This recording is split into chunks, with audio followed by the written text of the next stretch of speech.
Et donc bonjour à tous et à toutes, j'espère que vous allez bien, moi ça va super. On se retrouve aujourd'hui pour une nouvelle vidéo. De base, comme je vous avais dit dans ma dernière vidéo, il devait y avoir pour Halloween l'iceberg des légendes urbaines. Pourquoi ce n'est pas cette vidéo là aujourd'hui? C'est parce que tout simplement elle a pris plus de temps que prévu de prendre le temps et vous sortir une vidéo qui est vraiment propre.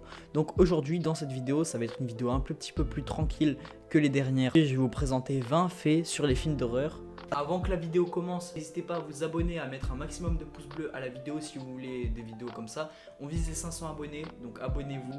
A tout de suite dans la vidéo.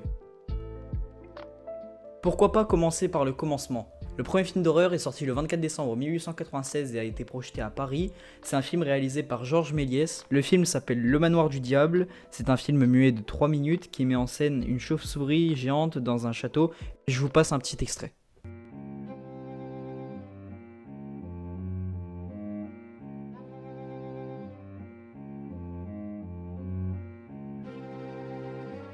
J'ai pas beaucoup de choses à dire sur le court-métrage, il est disponible sur YouTube, vous avez juste à taper Le Manoir du Diable, Georges Méliès, et voilà donc pour ceux que ça intéresse, et on passe tout de suite au deuxième fait. Pourquoi j'ai fait comme ça? Saviez-vous qu'il existe des sous-genres de l'horreur? Ok, je vais vous présenter aujourd'hui le genre giallo. C'est un sous-genre de l'horreur qui est souvent italien, qui a émergé entre les années 60 et 70. C'est un mélange de films policiers et horrifiques. L'histoire typique des films giallo, ça va être par exemple une série de meurtres étranges qui se passent dans un endroit en Italie et le protagoniste qui va essayer de résoudre le meurtre. Oui, les films d'horreur giallo ont des ressemblances avec le troisième sujet. Les films slasher. Comment j'aurais pu faire une vidéo qui parle de films d'horreur sans parler des films slasher, qui est un de mes sous-genres de l'horreur favoris? Pour faire simple, je pense que peu importe qui regarde la vidéo connaît au moins un, voire deux, voire trois films slasher. Je vous donne trois exemples tout de suite. Massacre à la tronçonneuse, Vendredi 13 et Scream. Le point commun entre ces trois-là, c'est qu'il y a un tueur masqué avec un couteau. Le genre de film slasher est officiellement apparu au début des années 1960, mais lorsqu'en 1978, le film du nom de Halloween va sortir avec le célèbre Michael Myers, le genre va devenir beaucoup plus connu. On va reparler dans la vidéo de sous-genres de l'horreur, mais avant tout, on passe au prochain sujet. Un des personnages de films d'horreur les plus connus serait Freddy Krueger de Nightmare on Elm Street réalisé par Wes Craven. Le premier film est sorti en 1984 et le dernier à ce jour en 2010, qui était un remake si je dis pas de bêtises. En tout, il y a eu 9 films Nightmare on Elm Street, dont un film où il y a Freddy qui se bat contre Jason Voorhees de Vendredi 13. Le pouvoir de Freddy, c'est de pouvoir rentrer dans le rêve de ses victimes et de leur faire du mal, de les tuer, sauf qu'ils ressentent réellement les choses. Il faut pas oublier aussi comme personnage très connu Dracula ou Frankenstein. Ce fait-là porte sur le film Conjuring, plus particulièrement sur le musée que l'on voit dans le film. Le musée des Warren, qui sont des chasseurs de fantômes ayant vraiment existé. Le musée aussi a existé avec à l'intérieur des objets considérés comme occultes. Il y a par exemple la poupée qui a inspiré Annabelle et bien d'autres artefacts avec une histoire très sombre. Beaucoup de films d'horreur sont inspirés d'une histoire vraie. Alors oui, je sais, là c'est un petit peu facile de dire ça parce que j'ai clairement une série de vidéos sur ma chaîne qui s'appelle Films et faits réels, qui parle de films et de faits réels. Et là, petit exclu, il y a aussi des jeux vidéo qui sont inspirés d'une histoire vraie. Par exemple, les jeux Five Nights at Freddy's, qui sont inspirés d'un crime dans un restaurant de pizza en 1993 dans le Colorado. Je vais à nouveau vous parler de sous-genre de l'horreur avec le genre Found Footage. Pour ceux qui ne connaissent pas le genre Found Footage, c'est tout simplement des films filmés directement par les acteurs, comme un enregistrement retrouvé. Ce sont des films vraiment très immersifs. On a par exemple comme film Le Projet Blair Witch, qui a d'ailleurs été un des films les plus rentables. Je vous passe un petit extrait du film Le Projet Blair Witch. On s'en va. On s'en va. Si on continue vers le sud, on va s'en sortir. S'il vous plaît. Je refuse de camper. Je veux pas camper une nuit de plus. Ouais, moi non plus. Josh, personne ne veut. Je sais. Vous non plus. Quelle que soit la chose qui est venue, elle reviendra. Encore un sous-genre de l'horreur, et là cette fois on va parler de l'analogue horror.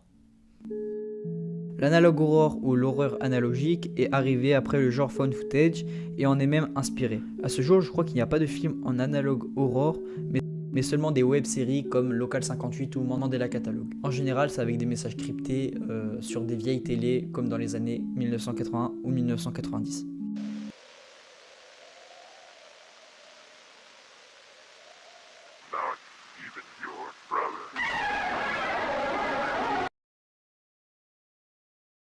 Le film sorti en 1973 appelé L'Exorciste revient souvent dans le classement des films les plus terrifiants, mais il faut savoir aussi que l'un des derniers films de l'iceberg des films les plus dérangeants est Le film Hérédité. C'est l'histoire de la famille Graham après la mort de leur grand-mère et ils vont commencer à avoir des apparitions bizarres. La mère va découvrir que sa mère était dans des histoires assez sombres en rapport avec les esprits et son fils va être affecté par certains événements surnaturels. Le film avait un budget de 10 millions de dollars, ce qui est plutôt correct pour un film d'horreur, et a reçu de bonnes critiques à sa sortie. le réalisateur qui a contribué au fait que les films d'horreur soient aussi connus aujourd'hui s'appelle Alfred Hitchcock. Il a notamment réalisé le film Psychose, mais aussi le film Les Oiseaux. D'ailleurs, le film Psychose, on en reparlera un peu plus tard dans la vidéo.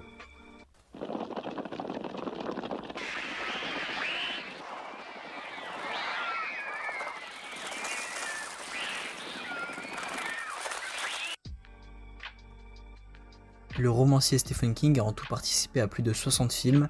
Les films sont surtout des adaptations de ses romans. Il y a par exemple Creepshow, Ça, 1922, Carrie, Le Croque-Mitaine, Shining, Cimetière, Chambre 1408 et j'en passe.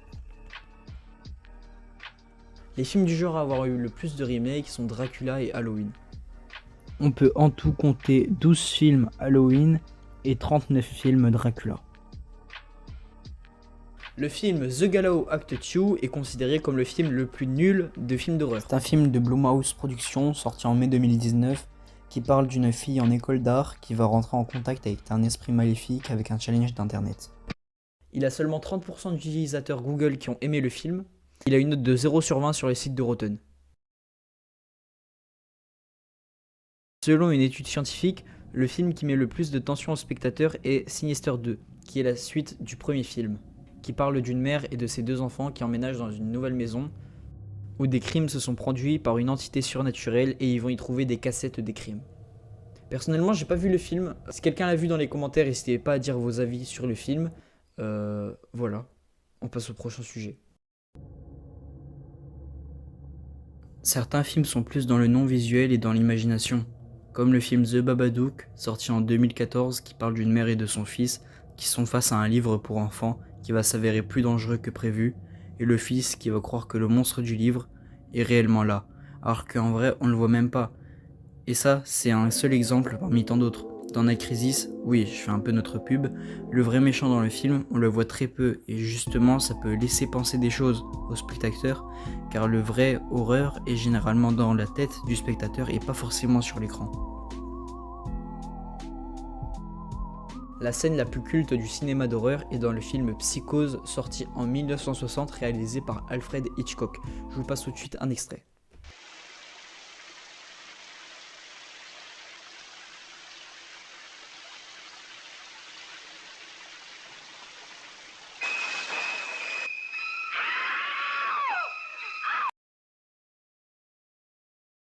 Saviez-vous que le masque de Michael Myers dans Halloween, ce masque-là, est totalement repris de ce masque-là dans Star Trek.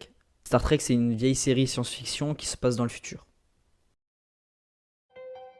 Saviez-vous que le film muet Nosferatu, qui est considéré comme l'un des premiers films d'horreur du cinéma, a été tourné en secret car c'est une réadaptation non autorisée du roman Dracula de Bram Stoker. Et pour ne pas avoir de problème, ils avaient changé des noms dans l'histoire, sauf que... non, ça n'a pas marché. Et Bram a poursuivi en justice les réalisateurs pour violation aux droits d'auteur, et Bram va même gagner, donc une énorme partie des copies du film vont être détruites.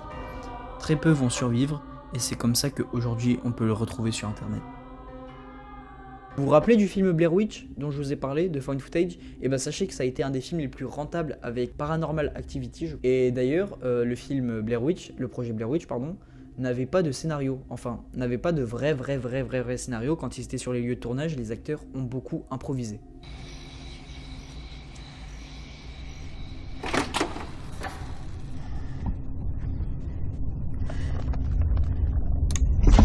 The fuck?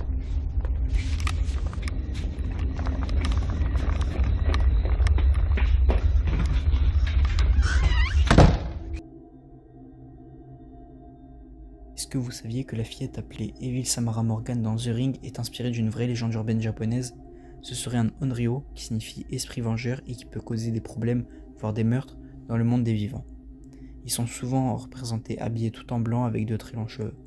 Et d'ailleurs le film The Ring, qui savait qu'en fait c'est un remake d'un autre film qui lui s'appelait Ringu, sorti en 1888. Merci beaucoup d'avoir regardé cette vidéo, j'espère qu'elle vous aura plu. Je pense pas que l'iceberg des légendes urbaines sera la prochaine vidéo, mais elle arrive prochainement.